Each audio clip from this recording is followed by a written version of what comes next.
غم کو ہلکا کرنے اور پریشانی کو دور کرنے کے لیے نیک اعمال کی ضروری ہے۔ سب سے بہترین طریقہ نیک اعمال ہے۔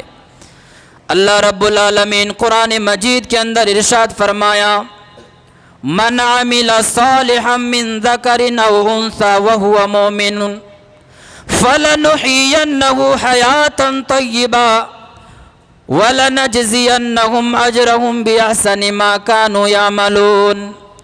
اللہ رب العالمین فرماتا ہے جو شخص نیک عمل کرے گا، جو شخص نیک عمل کرتا ہے، چاہے وہ مرد ہو یا عورت ہو، لیکن وہ با ایمان ہو، ایماندار ہو، وہ مومن ہو، جو جیسا بھی مسلمان ہو، وہ اگر نیک عمل کرتا ہے ایمان کی حالت میں، تو اللہ تبارک و تعالی فرماتا ہے فَلَنُحْيِيَنَّهُ حَيَاةً طَيِّبًا، تو یقیناً ہم اسے بہترین زندگی عطا کریں گے جس میں نہ کوئی غم آئے گا، نہ کوئی دکھ آئے گا، نہ کوئی پریشانی آئے گی، نہ کوئی مصیبت آئے گی۔ تو نیک اعمال کرنے سے ہمارا دکھ ختم ہو جاتا ہے، ہمارا غم ختم ہو جاتا ہے، ہماری پریشانی ختم ہو جاتی ہے۔ وَلَنَجْزِيَنَّهُمْ أَجْرَهُمْ بِأَحْسَنِ مَا كَانُوا يَعْمَلُونَ، اور اس کے نیک اعمال جو کیے ہیں وہ اس کے پورا بدلہ ہم ضرور بضرور عطا کریں گے اسے۔ میرے بھائیوں، تو غم کو ہلکا کرنے اور پریشانی کو دور کرنے کے لیے جو سب سے بہترین طریقہ ہے وہ ہے نیک اعمال۔ اگر ہم نیک اعمال کریں گے، اگر ہمیں کوئی مصیبت آ جاتی ہے، ہمیں کوئی پریشانی لاحق ہو جاتے ہیں، اس وقت ہمیں نیک اعمال کرنا چاہیے جس کی وجہ سے اللہ تبارک و تعالی ہماری پریشانیوں کو ٹال دیتا ہے، ہمارا غم کو ختم کر دیتا ہے، ہمارا غم کو ہلکا کر دیتا ہے۔ اور غم کو ہلکا کرنے اور پریشانی کو دور کرنے کے لیے بہترین جو ذریعہ ہے وہ ہے اللہ تبارک و تعالی کی یاد۔ آج ہم نے اللہ تبارک و تعالی کی یاد کو بھلا دیا، ہم نے اللہ تبارک و تعالی ہی کو بھلا دیا کہ کس نے ہمیں پیدا کیا، کس نے ہمیں اتنے عہدے پر پہنچایا، ہم اللہ تبارک و تعالی ہی کو بھلا دیا ہے۔ معزز سامعین کرام، اللہ رب العالمین نے قرآن مجید کے اندر ارشاد فرمایا، الذین آمنوا، جو لوگ ایمان لے آئے، وَتَطْمَئِنُّ قُلُوبُهُمْ بِذِكْرِ اللَّهِ، اَلَا بِذِكْرِ اللَّهِ تَطْمَئِنُّ الْقُلُوبُ، جو لوگ ایمان لے آئے ان لوگوں کا دل اللہ تبارک و تعالیٰ کے ذکر سے اطمینان حاصل کرتے ہیں، ان لوگوں کے دل اللہ تبارک و تعالیٰ کے دل سے مطمئن ہو جاتا ہے۔ میرے بھائیوں، تو اللہ تبارک و تعالیٰ کا ذکر سے دل کو اطمینان حاصل ہوتا ہے۔ جب ہم کوئی مصیبت میں پڑ جاتے ہیں، جب ہم کوئی پریشانی میں پڑ جاتے ہیں، جب کوئی ہم غم میں مبتلا ہو جاتے ہیں، تو ہمیں چاہیے کہ ہم اللہ تبارک و تعالیٰ کا ذکر زیادہ سے زیادہ کریں، ہم اللہ تبارک و تعالیٰ کا یاد، ہم اللہ تبارک و تعالیٰ کو زیادہ سے زیادہ یاد کریں۔ لیکن آج ہم اس دنیا میں الٹا کر رہے ہیں، جب ہم پریشانی میں مبتلا ہو جاتے ہیں، نہ جانے کتنے قسم کے گانا سن رہے ہیں، نہ جانے کتنے قسم کے جگہ کو جا رہے ہیں، ہم اپنی پریشانی کو ٹالنے کے لیے۔ اللہ کے نبی صلی اللہ علیہ وسلم کی حدیث ہے، جب اللہ کے نبی کسی مصیبت میں پڑ جاتے تھے، جب اللہ کے نبی کسی پریشانی میں پڑ جاتے تھے، تو اللہ تبارک و تعالیٰ کے نبی اللہ تبارک و تعالیٰ کو یاد کرنے لگتے تھے۔ کان النبی صلی اللہ علیہ وسلم اذا حزبہ امر صلی، جب اللہ کے نبی کسی مصیبت میں پڑ جاتے تھے تو نماز شروع کر دیتے تھے اور اللہ کو زیادہ سے زیادہ یاد کرنے لگتے تھے۔ آج ہم اس کے الٹا کر رہے ہیں، ہم اس کے اپوزٹ کر رہے ہیں۔ ہماری دکھ کیسے ختم ہوگی، ہمارا غم کیسے ختم ہوگا، ہماری پریشانی کیسے ٹال جائے گی؟ ہم ذرا سوچیں، اللہ تبارک و تعالیٰ نے ہمیں عقل سے نوازا ہے۔ جب اللہ تبارک و تعالیٰ کہتا ہے، اے میرے بندو، الا بذکر اللہ تطمئن القلوب، تم دنیا کے کسی بھی کونے میں چلے جاؤ، تمہیں سکون نہیں ملے گا، سکون تو میرا ذکر میں ہے، سکون تو میرا قرآن کی تلاوت میں ہے، سکون تو میرے نماز میں چھپی ہوئی ہے، میری عبادت میں سکون چھپی ہوئی ہے۔ تم کہاں جا رہے ہو؟ کس دنیا میں بھٹک رہے ہو؟ کس کے پاس تم جا کر سکون اور چین حاصل کر رہے ہو؟ میرے بھائیوں، تو سکون حاصل کرنے کے لیے جو سب سے بہترین ذریعہ ہے اور پریشانی کو ختم کرنے کے لیے جو سب سے بہترین طریقہ ہے، ان میں سے ایک اللہ تبارک و تعالیٰ کی یاد ہے۔ اور غم ہلکا کرنے اور پریشانی کو ختم کرنے کا بہترین ذریعہ تقدیر کے فیصلے پر راضی رہنا ہے۔ آج ہم تقدیر کو ٹھکرا دیتے ہیں، ہم تقدیر پر طنز کرنے لگتے ہیں۔ تقدیر کس نے لکھا ہے بھائی؟ اللہ تبارک و تعالیٰ ہی نے تو لکھا ہے۔ جب انسان ماں کے پیٹ میں رہتا ہے جبھی اللہ رب العالمین مقدر لکھ دیتے ہیں۔ آج ہم اس تقدیر کو جھٹلاتے ہیں۔ اللہ رب العالمین قرآن مجید کے اندر ارشاد فرمایا، اِنَّا كُلَّ شَيْءٍ خَلَقْنَاهُ بِقَدَرٍ، بے شک کہ ہم نے ہر چیز کو ایک مقرر اندازے پر پیدا کیا ہے۔ میرے بھائیوں، مقدر کے لکھا کسی کوئی ٹال نہیں سکتا، کوئی مٹا نہیں سکتا۔ اللہ کے نبی جناب محمد رسول اللہ صلی اللہ علیہ وسلم کو آج سے 1450 برس پہلے اللہ تبارک و تعالیٰ نے کہا تھا، اے نبی قُلْ لَن يُصِيبَنَا إِلَّا مَا كَتَبَ اللَّهُ لَنَا هُوَ مَوْلَانَا وَعَلَى اللَّهِ فَلْيَتَوَكَّلِ الْمُؤْمِنُونَ۔ اے نبی آپ کہہ دیجئے کہ ہمیں ہرگز کوئی مصیبت آ نہیں سکتی ہے، الا ما کتب اللہ لنا، مگر جو اللہ تبارک و تعالیٰ نے ہمیں ہمارے مقدر میں، ہماری تقدیر میں لکھ دیے، اسے کوئی ٹال نہیں سکتا، وہ آ کر ہی رہے گی۔ ہوا مولانا، وہی تو ہمارے کارساز ہے، وہی تو ہمارا پالنہار ہے۔ وَعَلَى اللَّهِ فَلْيَتَوَكَّلِ الْمُؤْمِنُونَ، اور اللہ تبارک و تعالیٰ پر ہر مومن کو چاہیے کہ اللہ رب العالمین ہی پر بھروسہ کرے۔ تو غم کو ہلکا کرنے اور پریشانی کو ختم کرنے کے لیے تقدیر کے فیصلے پر راضی رہنا ہے۔ آج انسان بہت مایوس پھرتے ہیں، کسی کو تجارت میں گھاٹا ہو گیا، کسی کو اپنی زندگی میں مصیبت آ گئی تو وہ کہتے ہیں کہ اگر یہ نہیں کرتا تو ایسا نہیں ہوتا۔ میرے بھائیوں، یہ بات یاد رکھو، یہ اگر اور مگر جو لفظ ہے نا، یہ شیطان کا لفظ ہے۔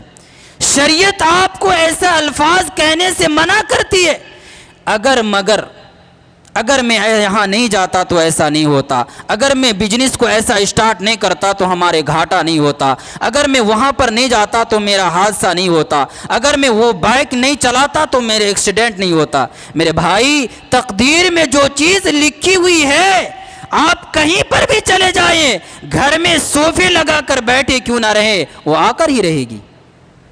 تو تقدیر کے فیصلے پر راضی رہنا پڑے گا۔ تقدیر کو ہم جھٹلا نہیں سکتے ہیں۔ اس تقدیر کا رائٹر کون ہے؟ اللہ رب العالمین ہے۔ اس تقدیر کو لکھنے والا کون ہے؟ اللہ رب العالمین ہے۔ تو ہم مقدر کو جھٹلا نہیں سکتے ہیں، اس کے فیصلے پر ہمیں راضی رہنا پڑے گا۔ اور غم کو ہلکا کرنے اور پریشانی کو دور کرنے کا بہترین ذریعہ ہے صبر۔ جو انسان صبر کر لیا وہ اللہ رب العالمین کا ہو گیا۔ اللہ رب العالمین قرآن مجید کے اندر ارشاد فرمایا، وَاسْتَعِینُوا بِالصَّبْرِ وَالصَّلَاةِ، اے لوگو تم لوگ صبر اور نماز کے ذریعے سے اللہ تبارک و تعالیٰ سے مدد مانگو۔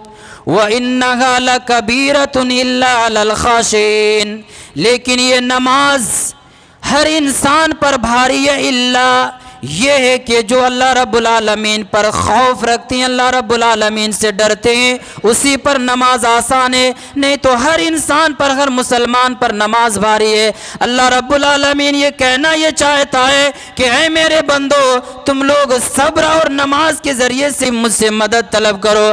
آج ہم لوگ مدد دوسروں سے طلب کرنے جاتے ہیں, آج ہم لوگ مصیبت میں پڑ جاتے ہیں, ہمیں بیمار لائق ہو گئے, ہم 4 سال 5 سال بیماری سے جوجھ رہے ہیں, ہم ہاسپٹل جاتے رہتے ہیں, ڈاکٹر کو بھگوان بنا لیتے ہیں. ڈاکٹر تو ہی تو میرا بھگوان ہے, نعوذ باللہ من ذالک, تو ہی تو میرے بچے کو شفا دے سکتا ہے, تو ہی تو میرے پیرنٹس کو شفا دے سکتا ہے. اللہ تبارک و تعالیٰ کہتا ہے نہیں میرے بندو, تم میری نماز سے تم مجھ سے مدد طلب کرو, میں تمہیں دوں گا. تو میرے بھائیوں, نماز پڑھنی پڑے گی.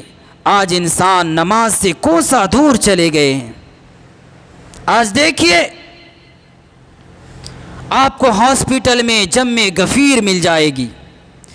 آپ دیکھیے کرکٹ کے میدان میں, جتنے بھی کھیل کے میدان میں ہے, اسٹیڈیم ہے, ہر جگہ میں آپ کو انسان کی بھیڑ مل جائے گی. دنیا میں ایک واحد جگہ ہے جو انسان کے لیے, مسلمان کے لیے تڑپ رہی ہے, وہ ہے مسجد. آج مسجد خالی ویران پڑی رہتی ہے. مسلمانوں کی حالت دیکھ کر بسا اوقات آنکھوں سے آنسو آ جاتی ہے. آج مسجدیں خالی رہ جاتی ہیں. کہاں سے ہمارا غم ختم ہو گیا, کہاں سے ہماری پریشانی ختم ہو گئی. ہم نماز نہیں پڑھتے ہیں, ہم اللہ رب العالمین کو یاد نہیں کرتے ہیں, ہم اللہ رب العالمین کے سامنے آ کر گڑ گڑاتے نہیں ہیں. کسی شاعر نے یہ خوب کہا تھا, مسجد تو بنا لی شب بھر میں ایمان کی حرارت والوں نے, من اپنا پرانا پاپی ہے برسوں میں نمازی بن نہ سکا. اور اللہ کے نبی صلی اللہ علیہ وسلم نے فرمایا, آج سے 1450 برس پہلے اللہ کے نبی نے فرمایا تھا کہ قیامت کی ایک علامت ایسی ہوگی کہ مسجدیں خوبصورت سے بنوائیں گے لوگ, مسجدیں خوبصورت بنائیں گے, لیکن نمازی نہیں ملے گی. یہ قیامت کی علامت ہے. میرے بھائیوں ذرا سوچو, اپنے غریبان میں جھانک کر دیکھو, کیا ہم ہی لوگ قیامت کی علامت ہیں کہ ہم مسجدوں کو ویران پہ چھوڑ دیتے ہیں, ہم نماز کو نہیں آتے ہیں. مسلمانوں, تجارت کے لیے ہم رات کے 12 بجے 2 بجے اٹھ کر چلے جاتے ہیں. نماز تو ایک تجارت میں سب سے بڑی تجارت ہے, جس تجارت کے لیے آج ہم دن اور رات میں 5 مرتبہ نہیں آ پاتے ہیں. اللہ رب العالمین نے قرآن مجید کے اندر ارشاد فرمایا, وَاسْتَعِينُوا بِالصَّبْرِ وَالصَّلَاةِ, تم لوگ صبر اور نماز کے ذریعے سے مجھ سے مدد طلب کرو. اور اللہ رب العالمین نے فرمایا, الذین یظنونہم انہم ملاقو ربہم وانہم الیہ راجعون. نماز اور صبر وہی لوگ کر سکتا ہے جو لوگ اس بات پر یقین رکھتے ہیں, اس بات پر گمان رکھتے ہیں کہ ہم اللہ رب العالمین سے ملاقات کرنے والے ہیں اور اسی کی طرف لوٹ کر جانے والے ہیں. میرے بھائیوں, جو لوگ صبر کرتے ہیں اللہ رب العالمین ان لوگوں کے ساتھ رہتا ہے. اللہ رب العالمین نے قرآن مجید کے اندر ارشاد فرمایا, یا ایھا الذین آمنوا استعینوا بالصبر والصلاۃ, اے لوگو جو لوگ ایمان لے آئے ہو, تم لوگ صبر اور نماز کے ذریعے سے مجھ سے مدد طلب کرو. ان اللہ مع الصابرین, بے شک کہ اللہ رب العالمین صبر کرنے والوں کے ساتھ رہتا ہے. اور اللہ رب العالمین نے فرمایا, انما یوفی الصابرون اجرهم بغیر حساب, جو لوگ صبر کرتے ہیں ان کا اجر بے حساب ہے. اللہ رب العالمین نے فرمایا, صبر کرنے والوں کا اجر بے حساب ہے, ان کا اجر کوئی حساب نہیں ہے, ان کا اجر کوئی حساب کوئی متعین نہیں ہے, بے حساب ہے, لا تعداد ہے. تو غم ہلکا کرنے اور پریشانی دور کرنے کے لیے ہمیں چاہیے کہ ہم صبر کریں اور نماز پڑھیں. اور غم ہلکا کرنے اور پریشانی دور کرنے کا بہترین ذریعہ ہے اللہ رب العالمین کی دی ہوئی نعمت پر اللہ رب العالمین کا شکر بجا لانا. ہم آج اللہ کی نعمتوں کو بھلا بیٹھے ہیں۔ آپ راہ چلتے کسی انسان سے پوچھئے کہ بھئی آپ کا کاروبار کیسا چل رہا ہے، جواب کیا ملے گا؟ بہت برا چل رہا ہے۔ ہم اللہ رب العالمین کی نعمت کو بھلا بیٹھے ہیں۔ میرے بھائیوں، ہمارے پاس جو دولت ہے یہ اللہ رب العالمین کی بہت بڑی نعمت ہے۔ ہمارے پاس جو صحت ہے اللہ رب العالمین کی بہت بڑی نعمت ہے۔ یہ تندرستی بھی اللہ رب العالمین کی بہت بڑی نعمت ہے۔ اور کل قیامت کے دن نعمتوں میں سب سے پہلے جس نعمت کا سوال ہوگا وہ ہے صحت۔ صحت کے بارے میں اللہ رب العالمین سب سے پہلے سوال کرے گا۔ آج ہم اپنی صحت کو برباد کر رہے ہیں۔ کوئی شراب پی کر اپنے صحت کو برباد کر رہے ہیں، کوئی تمباکو کھا کر اپنے صحت کو برباد کر رہے ہیں، کوئی سگریٹ پی کر اپنے صحت کو برباد کر رہے ہیں، کوئی گانجا پی کر اپنے صحت کو برباد کر رہے ہیں۔ میرے بھائیوں، آج ہمارے پاس ہاتھ ہے، نہ جانے کتنے ایسے دنیا میں انسان ہیں جس کے پاس ہاتھ نہیں ہے، ہاتھ کٹے ہوئے ہیں۔ آج ہمارے پاس آنکھیں ہیں، نہ جانے کتنے ایسے لوگ ہیں جن کے پاس آنکھیں نہیں ہیں، دنیا کی روشنی دیکھنے کے لیے ترس رہے ہیں، دنیا کی رنگینی کو دیکھنے کے لیے ترس رہے ہیں، وہ نابینا ہے، وہ دیکھ نہیں پا رہے ہیں، ان کی آنکھیں چلی گئی ہیں۔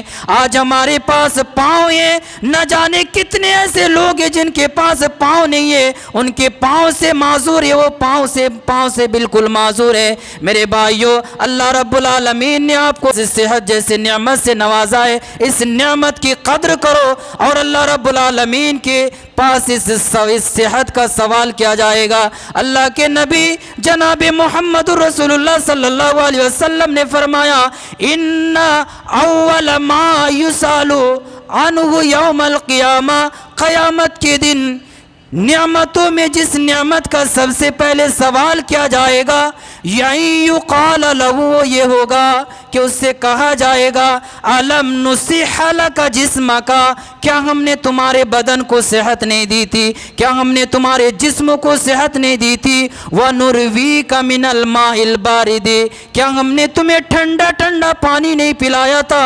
ان چیزوں کے بارے میں اللہ رب العالمین کل قیامت میں سوال کرے گا۔ آج ہم اسی صحت کو نہ جانے کتنے گھنونا چیزوں سے گھنونا چیز استعمال کر کے ہم آج اس صحت کو برباد کر رہے ہیں۔ میرے بھائیوں، تو اللہ تبارک و تعالیٰ کی دی ہوئی نعمت پر اگر ہم شکر بجا لائیں گے تو اللہ رب العالمین ہمارے دکھوں کو ٹال دے گا، ہمارے غموں کو ہلکا کر دے گا، اور ہماری پریشانی کو ختم کر دے گا۔